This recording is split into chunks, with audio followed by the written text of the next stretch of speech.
Hi, NCERT Grade 11 Chapter 8 Redox Reactionsல book back questions பார்த்துட்டு இருக்கோம். Question number 8.17 consider the reactions அப்படின்னு கொடுத்துட்டான். அப்போ 4 ரியாக்ஷன்ஸ் நான் அதை 2 செட்டாக பிரிச்சிருக்கேன். ஆக்சுவலாக கொஷினில் சேர்த்து தான் கொடுத்துருக்காங்க, நான் பிரிச்சிருக்கேன். ஸோ இதில் பார்த்தீங்கன்னா கொஷின் என்ன, what inference do you draw about the behaviour of A G plus and C U two plus from these reaction கேட்டிருக்காங்க. ஸோ அதை 2 செட்டாக பிரிச்சிருக்கேன். அண்ட் ரெண்டுலேயுமே நான் என்னென்ன அப்சர்வேஷன் எடுக்கிறேன் அப்படின்றத நான் சொல்ல போகிறேன்.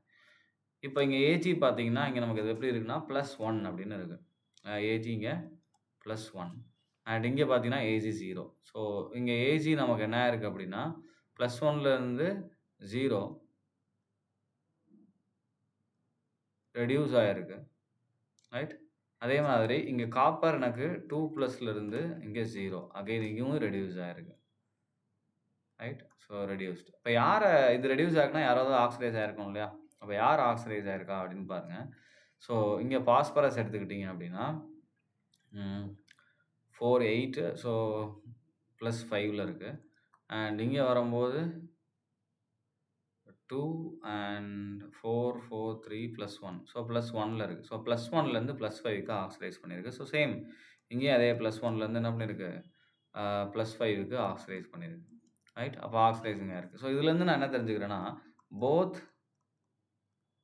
Ag plus and copper 2 plus can act as a oxidizing agent. Reduce ஆகுதுன்னா அது ஆக்சிடைசிங் ஏஜென்ட் அப்படின்னு தான் நம்ம இங்கே சொல்லிக்கலாம். இப்போ அடுத்து இங்கே பாருங்கள், இங்கே ஒரு ஆல்டிகைட் இருக்குது CHO அண்ட் இது ஆசிடாக மாறுது. ஸோ இது என்னது, ஆக்சிடேஷன். அண்ட் ஏஜி ப்ளஸ் நமக்கு என்ன ரெடியூஸ் ஆகுதுன்னா ஏஜி 0 ரெடியூஸ் ஆகுது. நான் இங்கே ஏஜியோடைய சார்ஜ் ப்ளஸ்ஸு அண்ட் இது ரிடக்ஷன். ஸோ அப்போ ஏஜி என்ன பண்ணுதுன்னா இது ஆக்சிடைஸ் பண்ணிடுது. சேம் நான் வந்து காப்பர் வச்சு போடுறேன், CH5CH போட்டு காப்பர் போடும்போது எந்த ரியாக்ஷனும் போகல, no change observed.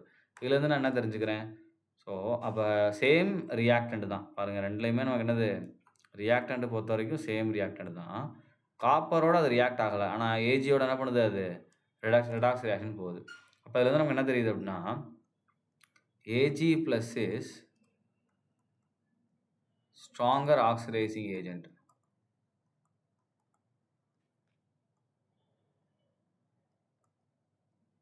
than copper 2 plus. So copper 2 ப்ளஸை விட ஏஜி ப்ளஸ் எப்படி இருக்குது, ஸ்ட்ராங்கர் ஆக்சிடைசிங் ஏஜென்ட்டாக இருக்குது. அதனால தான் அது ஸ்ட்ராங்காக இருக்கிறதுனால தான் நமக்கு பென்சால்டிகைட் ரியாக்ட் ஆகுது ஏஜியோட. அதே பென்சால்டிகைட் காப்பரோட நமக்கு ரியாக்ட் ஆகிறதில்ல. ஸோ இதுதான் நம்மளுடைய இன்ஃபரன்ஸ். ஸோ 2 ரியாக்ஷன்லேருந்து ரெண்டுமே ஆக்சிடைசிங் ஏஜென்ட்ன்றதை கண்டுபிடிக்கலாம். அடுத்த 2 ரியாக்ஷன் CNDலேருந்து நம்ம என்ன பண்ணலாம், யார் மோர் ஆக்சிடைசிங்கிறதை நம்மளால் அதிலேருந்து சொல்ல முடியுது, ரைட். தேங்க்யூ.